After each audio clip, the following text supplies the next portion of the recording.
welcome to the Modern Skein podcast. My name is Sharon Graff, and I'm the owner of the Modern Skein, which is a yarn shop here in Montgomery, Texas.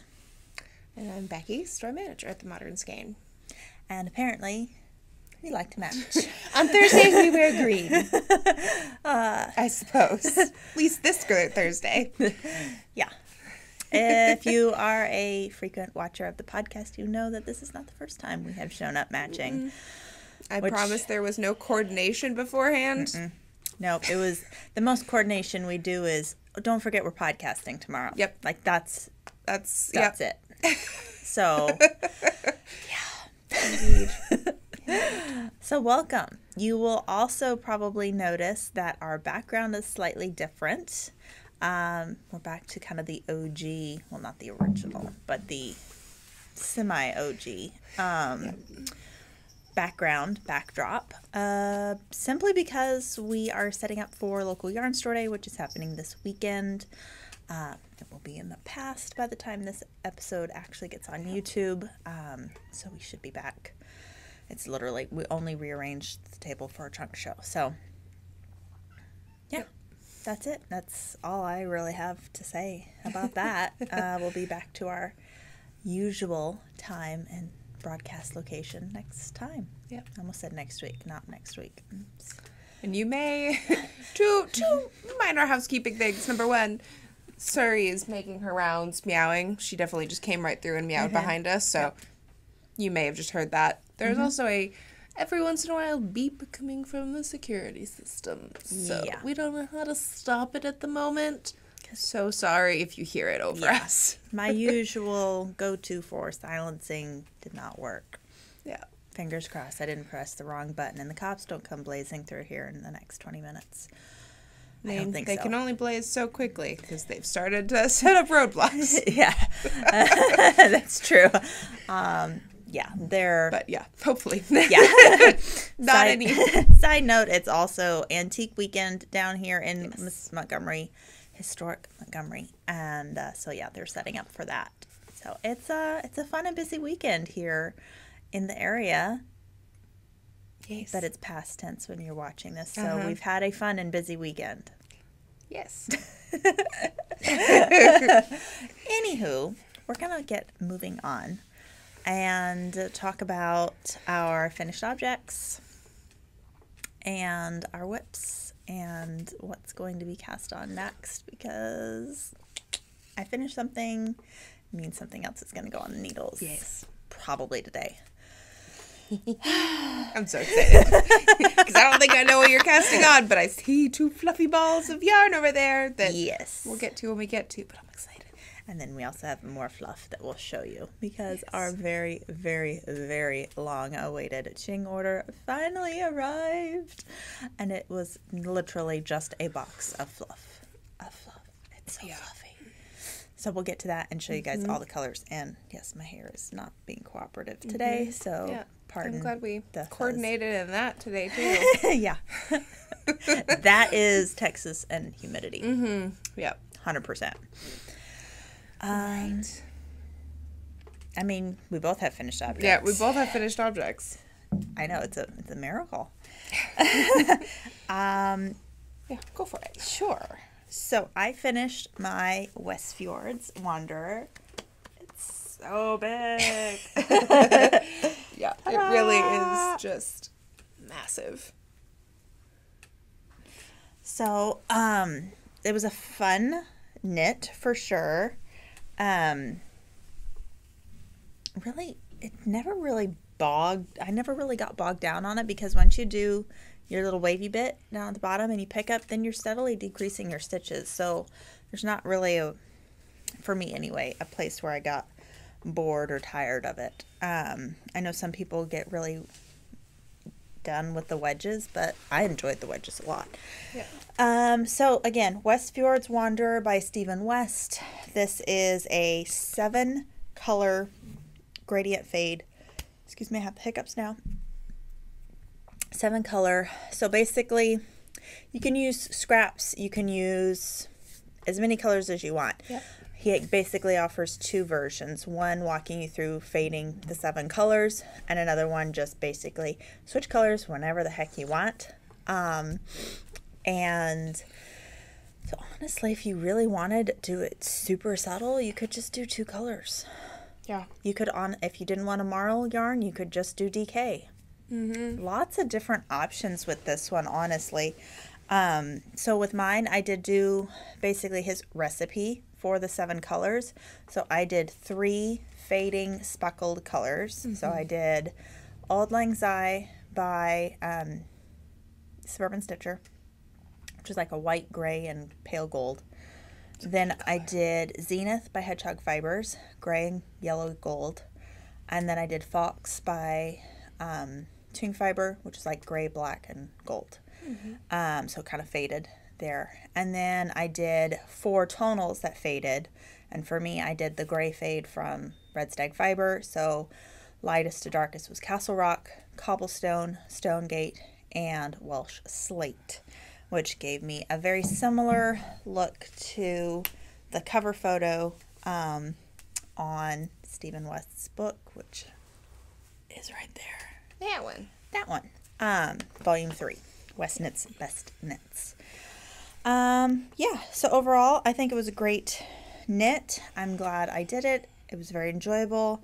I did size down a needle size, so I did mine on a size 7. It was originally done on an 8, but I know I'm a little bit looser knitter.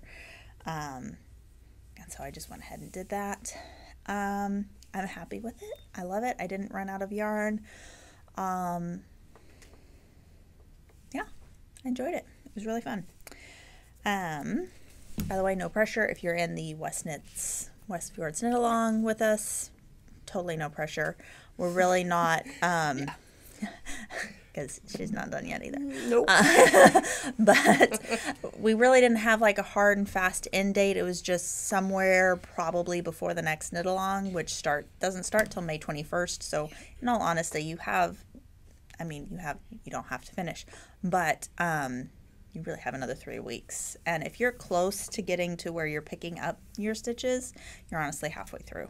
Yep. So it does go faster. And just when you think, oh, it's not decreasing very fast, then you have like rapid decrease section, and then you're like, oh, I just dropped like 50 stitches off my needles. Woohoo, it's done. So yeah, it's a nice cozy schlanket style shawl. Very cozy for the fall and winter. Honestly, it would also look great draped over the back of a couch or hung up on a wall.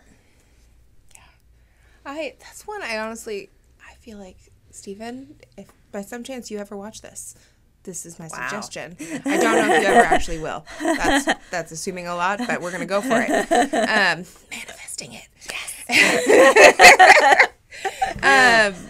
I feel like that's one that he should turn into a blanket, because I think that would be a really beautiful blanket. Mm-hmm. And I mean, you could honestly do it.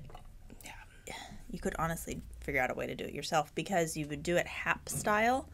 If you're not familiar with the term hap, that's H-A-P, and it's a type of shawl kind of popularized in Shetland, Estonia, things like that, where they actually knit the outside edge first. So you would knit all of your wedges, but you would just probably double, if not add a few more, to create basically a circle of wedges. Pick up and then knit like a reverse pie coming inside. Yes, I realize there's math involved if you're going to do that and attempt it on your own. I'm just saying you could do it. Yes. It would be possible. Am I going to do it? No, I have no plans to do that at this time. At this time, I don't have any plans to do it. Sorry, I'm getting distracted. We went real intense accents there. Because Suri is staring out the window behind the camera. It's real cute. Yeah, she found herself a little shelf, and she's like, this is my perch. I'm watching everything. Easily distracted today, apparently. I haven't had that much coffee, so cheers. Yep. So theoretically, I have 2 FOs. One of them is not here. I can vouch, though, that it is finished. Yes.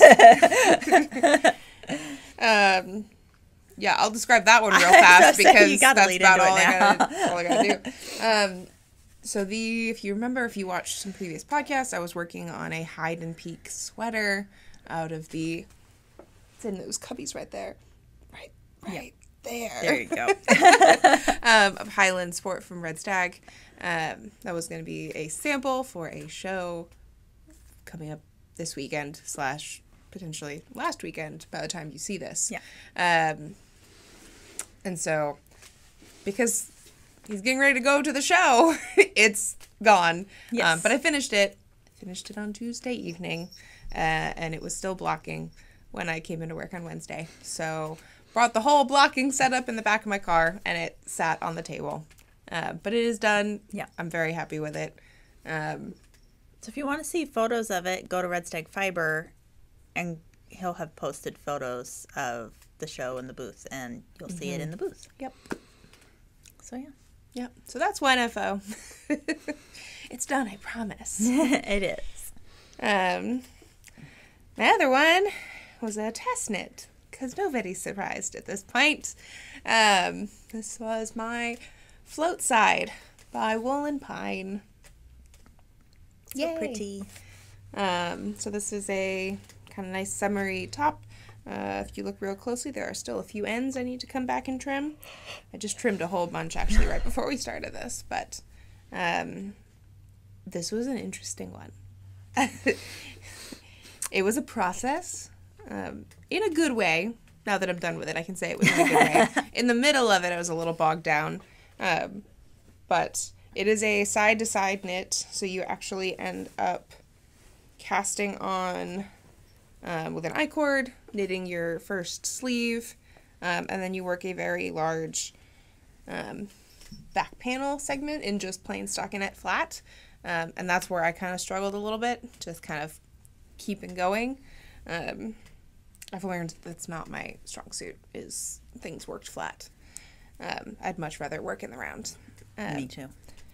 And once the back is done, you go back, pick up from kind of the side seam, and we'll start working the front. And then that's where it gets fun, because you get to work some color work, except, true to its name, the float side is the right side. So if you were to look at the back, it looks like normal color work, but this one's all about showing off the floats. And there's some cute little Latvian braids. So I ran out of yarn, had to emergency order yarn from another local yarn store that happened to have one skein left of the colorway I needed. And I only needed it for the I-cords, which was frustrating. That being said, it was my own gauge fault. My gauge did not stay consistent. So had I stayed on gauge, I would not have needed a third skein. And actually, on a project like this, gauge is even more crucial because you're going side to side. So that row gauge is what really is the factor. And so that's you what end did up me in. eating up a whole lot more yarn if your row gauge is off. Yeah.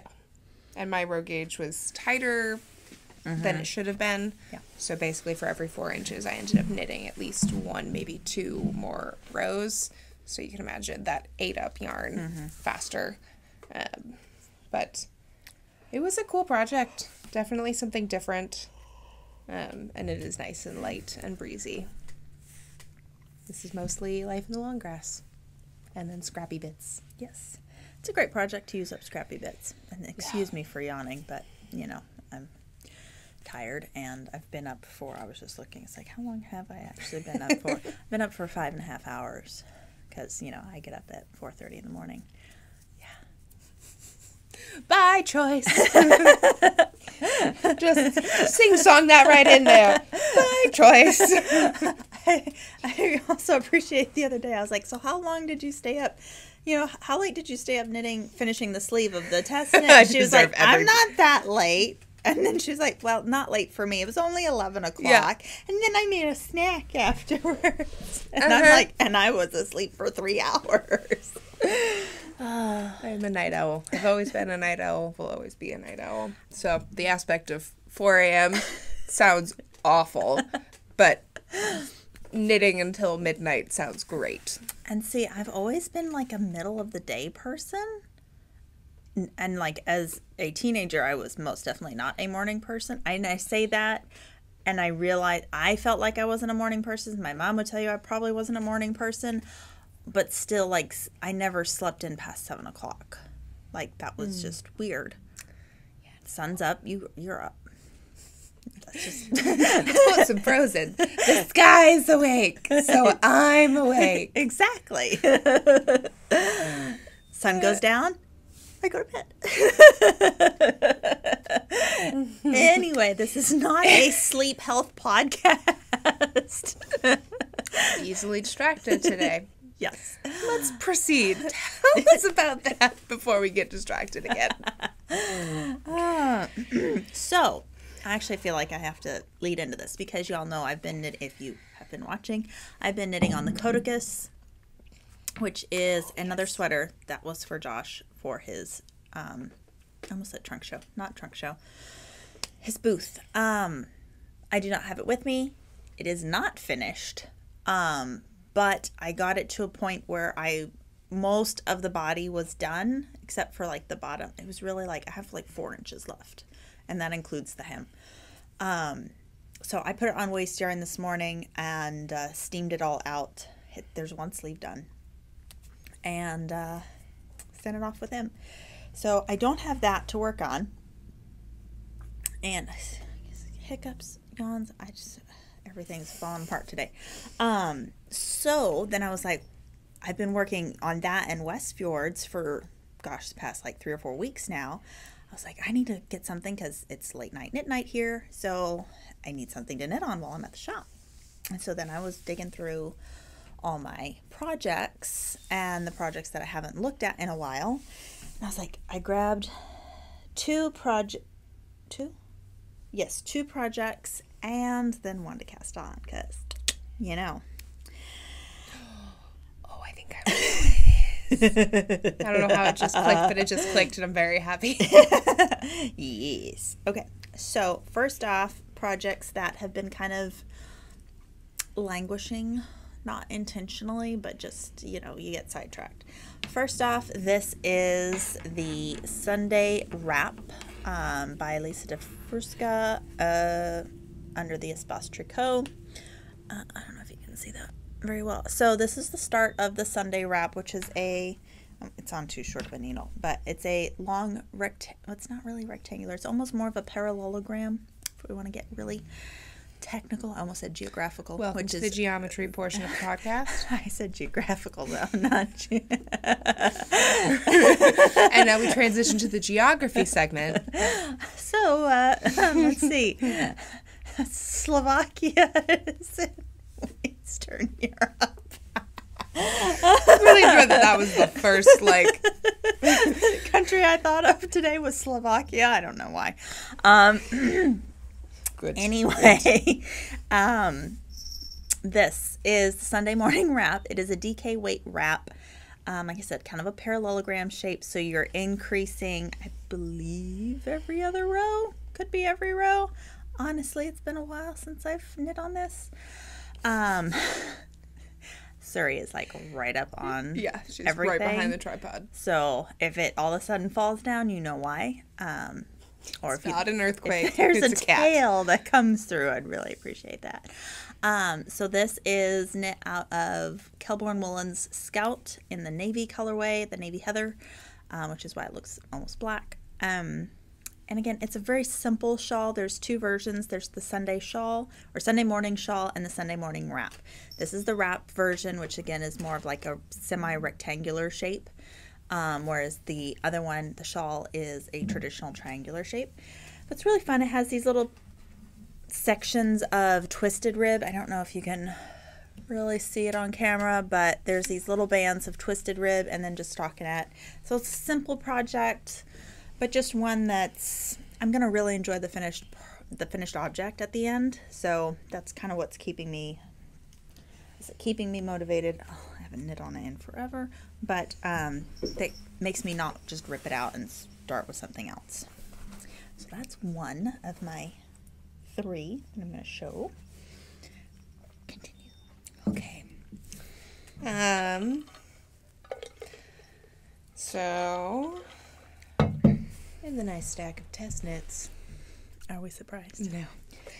I have, which I think I had this last time we filmed, but it was maybe just you, like had the ribbing. just the ribbing. Yeah. But I've gotten into the color work. This is my Knitily number 5 tee for Boylan Knitworks, which I have actually seen it posted around. It's the Manarola is the tee. Manarola, okay. Yep. I don't know if I'm pronouncing that correctly, but all over color work. I'm in a delightful section of 3 stranded color work. So nice challenge, good time. It's cute. I'm knitting the cropped version. There is going to be a longer version with additional charts, so that if you like a longer fit, you can do that. That's nice. And it'll be a nice kind of short sleeve. I'll pick up a little bit after sleeve separation. I'm very excited to see how I like the fit of this neckline. It's a really interesting kind of, it's not a raglan, but raglan-esque, but it's very subtle V-neck, which you can kind of see. Mm-hmm. There's increases done along like a spine, the front and the back. And then there's kind of like a, almost, I don't know how to describe this. Yeah. There's a panel of, it's all ribbed, but you do some strategic increasing to kind of give you a really unique shape. So I'm excited to be able to try this on and see how I like the fit. Because I know there's another sweater also in testing for Caitlin Hunter that I'm not doing. I did not sign up for that one. I had some willpower. But I really like the looks of that one as well. And if this works out, it might be a new favorite. So, yeah. This one is partially stash, partially yarn from the Chelsea Luxe Trunk Show. So, some Farmer's Daughter fibers for the teal and the blue, and then the kind of pink speckle and the gold were both from Chelsea Luxe. So, yes. It's going to be a very cozy, soft sweater because it's a couple of yak blends and a couple MCN blends. So, it's bougie. Very. As her mug says. Bougie. Why do I have this mug? Because that's what everyone in the gym calls me. I don't know why. I'm not the one that hauls like 59 million things in their gym bag. I don't. Whatever.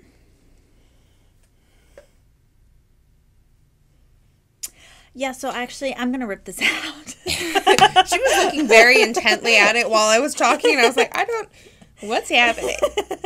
So, this was, I'm going to say was, because I'm going to, look, I'm just going to rip it out right now.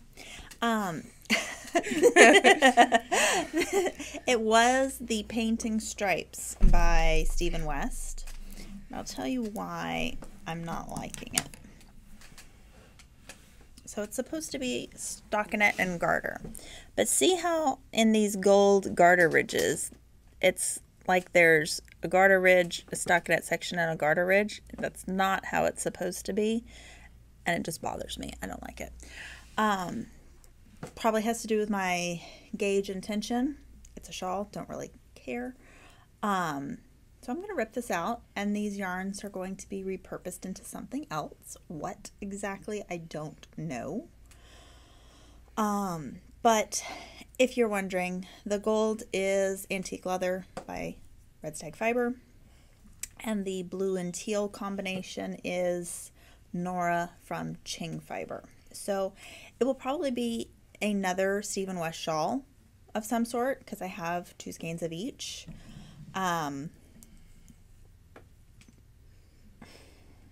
It's a good color combination. It's a great color combination. I absolutely love the color. Just not loving the shawl. So, sorry, there were people taking selfies out there, so I just had to The impulse to photobomb people that take selfies and things outside of our building is so strong. Yeah. It is. Which is also why sometimes when I film a reel in here, I get real embarrassed at the end because then people are like staring at me through the window. And I don't like that. I can stand in front of a crowd and MC in front of 2,000 people. That's what I used to do. I don't have a problem with that. But you catch me filming a silly, stupid reel? Nah. Game over. So, as I'm just casually ripping this out. Let me grab my other whip.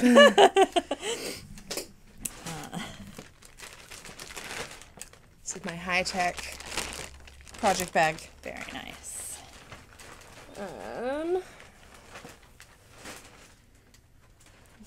And it's another test knit. Are we surprised? No. Nope.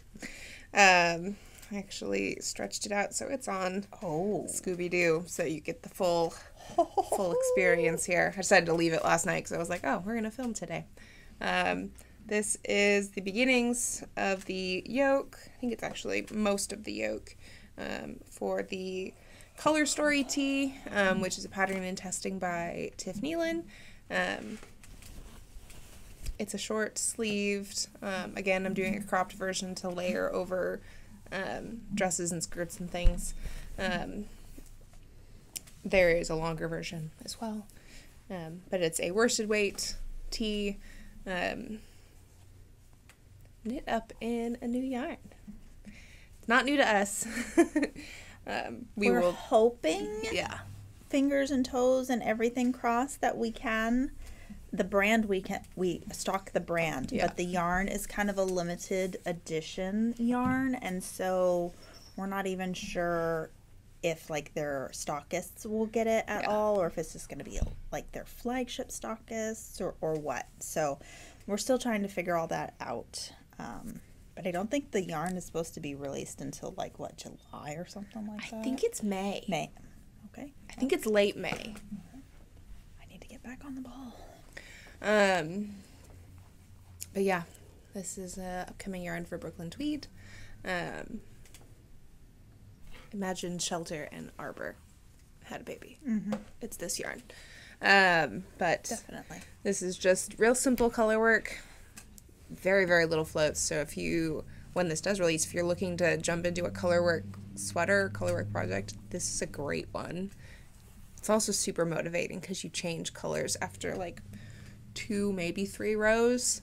And then you have some nice rest rows of just your main body color, which is real nice. I mean, does mean that you have a little bit of spaghetti hanging out on the inside. But I think I'm going to attempt, I've seen things where people braid their ends instead of weave them in. I think I'm going to do that with this one. We'll see. It might be too many, there might be too big of a gap to actually braid them successfully, but that's what I'm going to try. And on the off chance we don't stock the new yarn, since it is a worsted weight pattern, I would definitely suggest Shelter if you're wanting to use a Brooklyn Tweed. And or then the Woolstock by oh my gosh, Blue Sky or Kelborn Woolens for a little bit more of a budget friendly option. You know what else I would like to see? Like a summer version in Lina. Ooh, Lenny.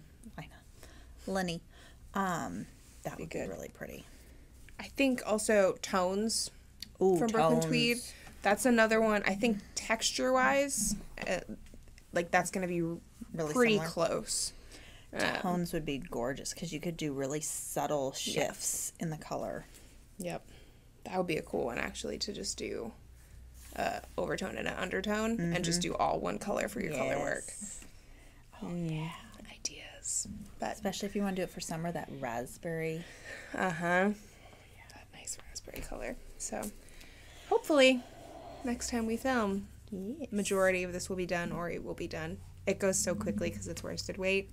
It's been a nice little that is the palette cleanser-ish from the other fingering weight projects I've been working on. That's definitely the nice thing about DK and worsted weight sweaters is they just go so fast. Yeah. Yes, you might not be able to wear them as much depending on your area, but like, if, like, you know, short sleeve and cropped, I mean, down here, I wear like my Soldatna crop and other heavier weight sweaters over top of maxi dresses all the time, or short sleeve, because like when I walked in here, I was cold because the AC's been running, but I'm hot the second I step outside. Yeah. It's like I just need a little something to just acclimate, and so I popped on a sweater. So anywho, now on to what I'm going to cast on. Evil laugh. So I'm just gonna go frantically pick up all the stitches I was about to say, I see drop that stitches. That is the first time I've ever had a Scooby-Doo like pop off Oh. in the middle of the work, and I think it's because it's on size 10s. Oh yeah, that But would it just be, doesn't suction it as well. doesn't suction as But, well. Yeah. Don't mind the panicking over here. So this, I have talked about it before. This is the Cozy DK from Chelsea Luxe. Let me see how so pillowy, yummy, squishy this stuff is. So we had this featured at a trunk show last month. From Chelsea Luxe. We don't have any in stock currently. This was only from the trunk show. But I'm thinking we'll potentially stock some more of this fall. Because it's just so unique and so cozy. So it's kind of like a boucle yarn. So if you're familiar with Woolfolk Flet. Woolfolk Flet. Say that 5 times fast. It is a... We're not going to. I'm not going to. That is a... It's not going to end well. No. Yeah, we would probably end up with a beep. Yeah. So it is a boucle style yarn, very similar to the Fleet. And it's super soft and cozy. It is a superwash merino. And this is the colorway Driftwood by Chelsea Luxe. And there's a pattern written, I do not remember the lady's name who wrote the pattern, but it's called Something Cozy. And it is basically like a sweatshirt. So it's a very cozy, oversized sweatshirt. Knit out of this with a strand of mohair. So I am actually going to pair the Biche and Bouche beige mohair to highlight the beige and tan tones in here, because this is kind of like a gray with brown and beige and white. Again, hiccups, so sorry. And so I'm going to pair it with the beige to really bring out the brown tones and kind of really, or the taupey tones. I think it's just going to be so cozy. So I'm going to cast that on today. So again, the pattern is called Something Cozy. I believe it's knit on like a size 9. It's a really big needle, so it's very lightweight. It's kind of designed to be almost like sweatshirt, throw over maxi dress, throw over your beach cover up if you're walking down the beach and it's cool at night. That's kind of the whole vibe. The pictures are like shot down at the beach, and yeah. Feels like so cozy. Like what I think of as like a campfire sweater. Like you throw it on in the evening around a campfire. Yes. But it's also not so hot that you're roasting. Exactly. Yeah. Very nice and light and cozy. And it's just so soft and squishy. It's so fluffy. Speaking of so fluffy. Like I said, we got in the Qing Fiber Melted Baby Suri. It is all online. You can order it, place your orders now. It is also in store, obviously, and you can come squish the lovelies yourself. Yes. Some pattern ideas for you. Of course, Stephen West has a bajillion. I'm just going to cuddle it. It's yes, fine. do it. Things like the Sereno Symphony You've got the flying foxtails. You've got Seriously Holy wrap. You have the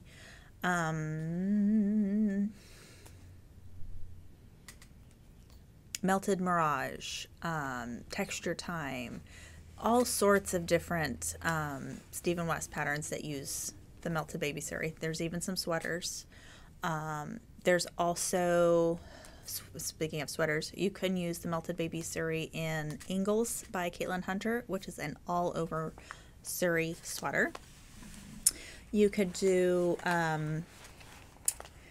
there's the Holla hat, which is a hat using suri. There is the birthday cake cowl.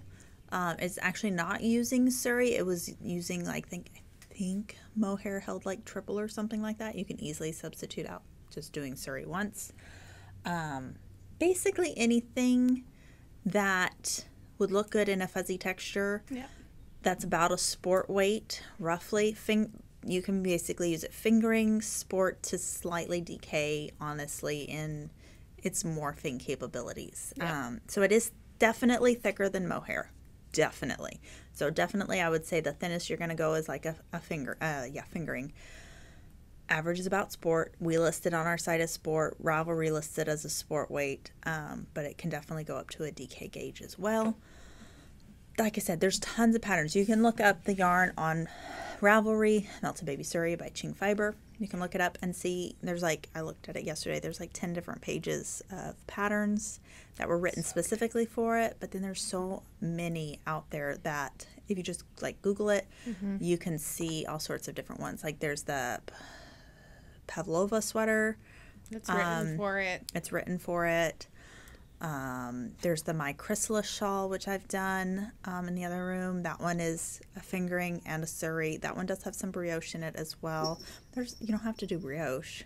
I mean, Yeah. it looks great in brioche, but you can always do something else instead. Trying to think. The what velvet mirror and the pink velvet Andrea Maury patterns are written for it. Yep. And pink velvet neither one of those have brioche.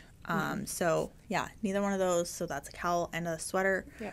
I used the Melted Baby Suri in my Samantha Guerin Designs test knit. Yep.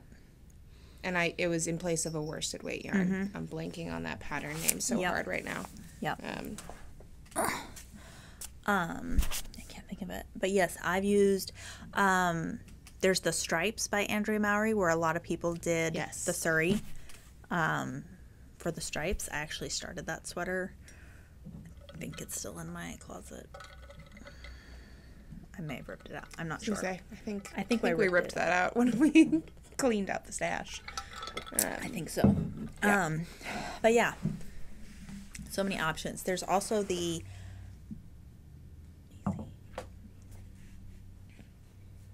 I used Loopy Mango. It's a free pattern from Espace Tricot. It's like so easy, easy over, something like that. And it's just very simple, rectangular front and back, and then that's a cute short one. Little sleeves. It's knit on like a 13. That's a good one. That would be super fun. I wouldn't even double it. I would just leave it and just make it super light and airy. That would be fun. So anyway, whatever. Honestly, I've had ladies in here. We had one just the other day. She was like, I want to use it. I love it. But I just want to knit a basic triangle. Yeah. And so that's literally, she just followed like the increases for like the Boneyard shawl by Stephen West, but didn't even do the knits and purl stuff. She just basic stockinette, and it's gorgeous. So yeah, it really looks great no matter what you do. So I'm going to stop babbling. And we're going to show some colors, because we got some classic colors that we've had before, and then we have some new to us colors and fairly new colors to Qing as well. So yes, let's get started. Of course, now that we're talking about Suri. Melted Baby Suri, Suri the cat is like right underneath our legs. Yeah, she's like, yes, you're calling. You're saying my name every 5 minutes. What do you need? Okay, so this is dark cherry, a really nice rich purple. We do still have some of this fingering weight as well. This is highlighter. The Lightning. perfect, or I can't read. That is lightning. It looks like a highlighter. Yeah, we think we have another brand that has like the same color. Yeah, that's it's highlighter. Hedgehog. Yep, that one. But no, this is called lightning, but it looks like highlighter. Super fun if you want to add a neon pop to a Stephen West project or anything else. Cuttlefish, keeping with the purples. This is a nice kind of medium purple with lots of speckles. That's always been a popular color. This is also another popular color. This is bone. This is kind of reminiscent of like the antique rose sort of color. It does have some tonalities with some taupe as well as the blush pink. So it is definitely really nice as a neutral. Elderwood. I just grabbed the pile with all the purples in it. Yes, you did. But this has purples and greens and blues. There's some reds and pinks in there too. Really nice color. Apparently I grabbed all the solids. This is Okanami. This is also a very classic color. This was one of the first colors we ever got in on Qing. By the way, when you were trying to look, we are apparently one of just 2 stores in the U.S. that actually carry the melted baby Suri. So if you don't want to pay import duties, check us out. I think I saw one more after we looked up later. There's very few stores in the U.S. And that's the shop phone. We will get with you shortly. It's not quite time to be open. I'm going to go silent. Okay. I'll keep going. This is Smoke. Really nice. It's kind of a soft blue background with the brown and green and gold speckles.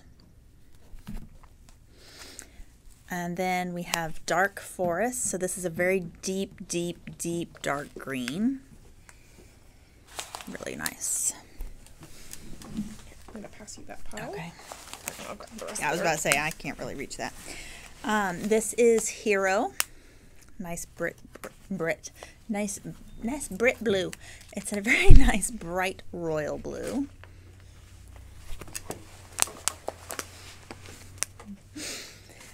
Then we have Ametrine. This is a newer color. So this is like a pink with red speckles and blue and green.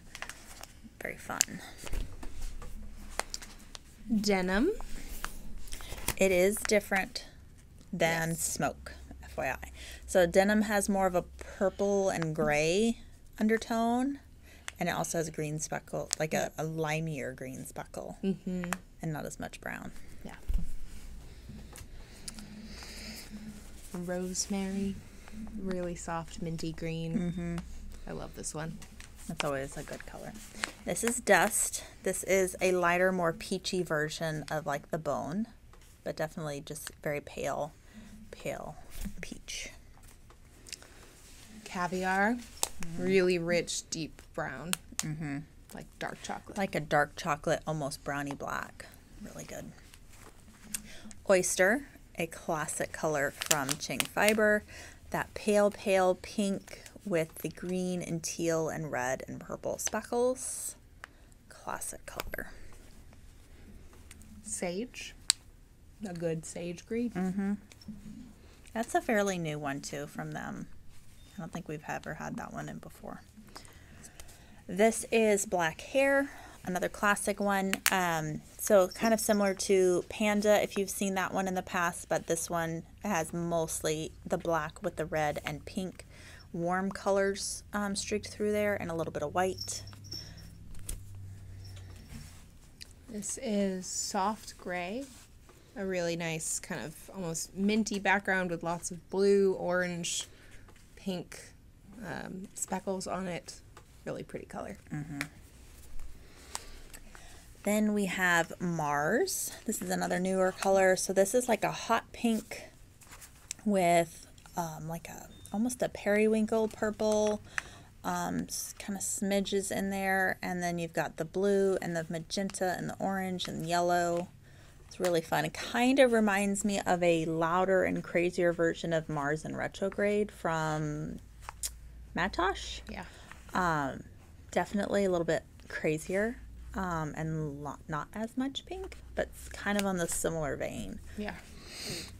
So this one's a flame. We have stocked this before. This is a very different batch, which It's much brighter. Very bright, very speckly. Something worth noting, if you do go to shop any of these online, if you go to the listing, you'll notice that some photos are clearly not a photo of Suri. We tried to pull the photos that best represented the colors that we have in store. Correct. So you'll see some that don't, that are obviously not a Suri. Like it's on fingering or something. But that color matches what we have on the Suri better.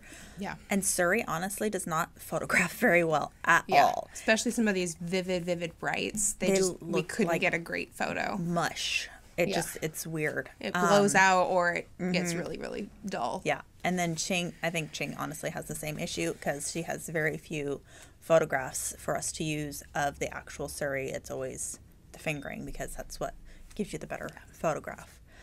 But we do our very best to get the photograph that matches the yarn in real life. Obviously, if you have a question about any of the colors, feel free to send us a message. We're happy to text you photographs that we can take in store. Again, just be mindful, not all the Suri photographs that well. We'll do our best to describe the colors to you.